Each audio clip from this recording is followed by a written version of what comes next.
সময়টা ছিল 1983 অথবা 84 সাল।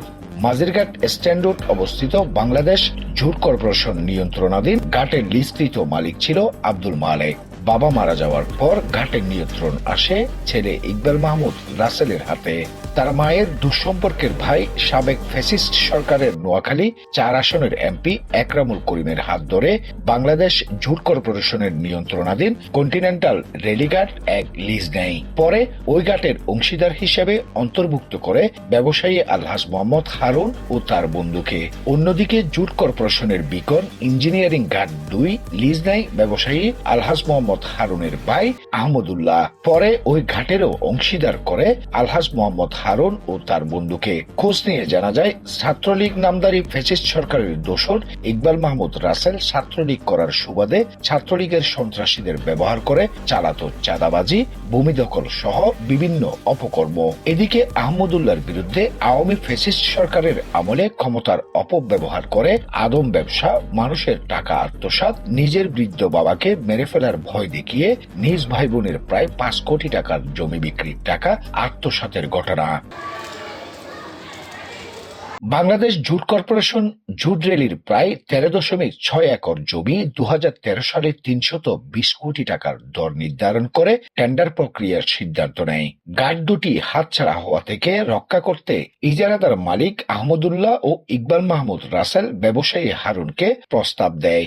ঘাটের টেন্ডার প্রক্রিয়া বন্ধ করে লিজ বলবৎ রাখতে পারলে ঘাটের 50% শেয়ারের মালিক হবেন ব্যবসায়ী আলহাজ মোহাম্মদ হারুন ও তার বন্ধু। এ ব্যাপারে তাদের উভয় পক্ষের মধ্যে একটি চুক্তিনামা হয়। তখন টেন্ডার প্রক্রিয়ার বাকি ছিল মাত্র কয়েকদিন। শুরু হয় আইনি প্রক্রিয়া। এরপর হাইকোর্ট ও চট্টগ্রাম জজ কোর্টের নির্দেশে বন্ধ হয়ে যায় টেন্ডার প্রক্রিয়া। শুরু হয় ঘাটের সংস্কার। ব্যবসায়ী আলহাজ হারুন ও তার বন্ধুর সহায়তায় নিজ উদ্যোগে প্রায় 2 কোটিরও বেশি টাকা ব্যয় করে ঘাট দুটিকে পণ্য ওঠানামা ও খালাসের উপযোগী করে তোলা হয় এবং নতুন গুদাম তৈরি করে। প্রথম 2 মাস 15 থেকে 20 হাজার টাকা লাভ হলেও ধীরে ধীরে ইনকাম বেড়ে দাঁড়ায় 12 থেকে 15 লক্ষ টাকা। এরপর শুরু হয় নতুন ষড়যন্ত্র। আর এই ষড়যন্ত্রের জাল বুনে ব্যবসায়ী আলহাজ হারুনের বড় ভাই আহমদুল্লাহ। ফ্যাসিস্ট সরকারের সাবেক মেয়র আজম নাসিরকে হাত করে সন্ত্রাসী বাহিনী দিয়ে ব্যবসায়ী হারুন ও তার বন্ধুকে জামায়াত সাপোর্ট করার অজুহাত দেখিয়ে এবং মেরে ফেলার ভয় দেখিয়ে দখল করে নেয় 2 নং ঘাট। আমরা যখন ইনকাম বাড়ানোর পরে ওনাদের এটার উপরে শোক পড়ছে, কারণ আমরা অনেক দূরের থেকে লালহামাদ থেকে সেটা মেনটেন করি। এরা ওদের শোক করি, ওরা আসি না আমাদের থেকে জোর করি নিয়ে গেছে। আমরা সুন্দরভাবে মেনটেন করেছি, কারোর সাথে কোনো দ্বিমত হয় নাই। বিশেষ করে আহমদুল্লাহ ইনফ্লুয়েন্স করছে। আহমদুল্লাহ গেছে, আমি যতটুকু জানি আজম নাসির যে শফি তারেক মিয়ার ছেলে, ওনারা আসি এনে এখানে ঢুকি এনে। আমরা তো ধরেন নিরীহ মানুষ, আমরা তো কারোর সাথে কোনো দ্বিগত ভালো লোক না। আমাদেরকে বললো যে তোমরা এখানে তুমি এখানে আসবে না।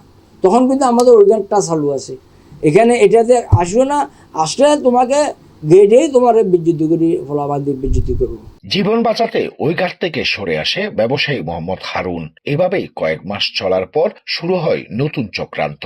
ছাত্রলীগ নামধারী সন্ত্রাসী ইকবাল মাহমুদ রাসেল চট্টগ্রাম সদরঘাট ইসলামিয়া বিশ্ববিদ্যালয় কলেজ ছাত্রলীগের সাবেক বিপি কিশোর gang leader, fascist Awami League সরকারের সন্ত্রাসী বহু মামলার পলাতক আসামি খলিলুর রহমান নাহিদকে হাত করে 2016 সালে একই কলেজের ছাত্রলীগের বিপি ফয়সাল সাব্বির, চট্টগ্রাম মহানগর ছাত্রলীগের ক্রীড়া সম্পাদক আবু তারেক রনি সহ ছাত্রলীগের গুন্ডা বাহিনী নিয়ে দখল করে বাকি ঘাটটি তাড়িয়ে দেয় ব্যবসায়ী আলহাজ হারুন ও তার বন্ধুকে। এই ঘাটটা দখল করার পরে 5.5 মাস পরে তখন নাহিদ ওই ঘাটটা নিয়ে গেল। ওখানে নিয়ে দিয়ে আমার ওই দাঁড়িয়েওয়ালা লোকটা আছে, ওরে মারি মাথার হাতা ফালাই দিও। আর একটা ছেলে আছে, বললো যে জীবনে বাঁচতে চাইলে আর এদিকে ফিরিয়ে তাকাবি না। ইসলামিয়া কলেজের বিপি ছিল আওয়ামী লীগের টাইমে।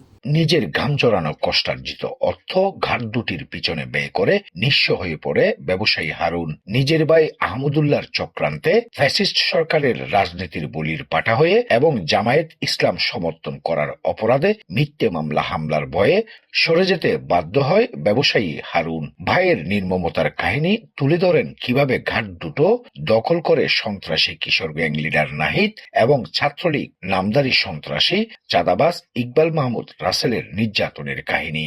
ওরে বলছি বাইরে তুই আমার ছেলে পেলে চলতে পারতেছে না, আমি মোবাইলে 5টা টাকা লোড করছি, আমার তুই কিছু দিবি না? আমি তো আমার জীবনের শেষ শ্রমটা আমি এখানে দিছি, আমি 2বার স্ট্রোক করছি, তুই আমার কষ্ট না, আমাকে একটু চালা। তো তার কাছে আমি 5,000 টাকা চাইতে পারি, আমার 5,000 টাকা দিই, আমি চলতে পারতেছি, আমি কষ্ট পাচ্ছি, আমি স্ট্রোক করছি যে মানুষ, আমি কোনোদিন চলতে পারি না, আমার টাকা পয়সা যা কিছু আছে সব এখানে আমি ইনভেস্ট করছি, তুই আমার কি লাইফ? আমি তো তোর কোনো ক্ষতি করি না, ইসলামী সাপোর্ট করি, ইসলাম আমার না মরলে তো ইসলামে যাই, ইসলামের কাছে যাই দেবো, আমাকে মান্ডিতে দিব, যে হে জামাইতে হেরে দুরা এই করে করি আমার এখান থেকে বিতাড়িত করলো। আমি চাচ্ছি যে আমার বৈধ জিনিস, আমার কাছে লিগ্যাল ডকুমেন্ট আছে, সরকারের কাছে, প্রধান উপদেষ্টার কাছে আমি চাচ্ছি যে আমার এই জোর করে আমার জিনিসটা নিয়ে গেছে, আমার জিনিসটা আমি ফেরত পাইতে চাচ্ছি। News desk, focus TV, Chittagong.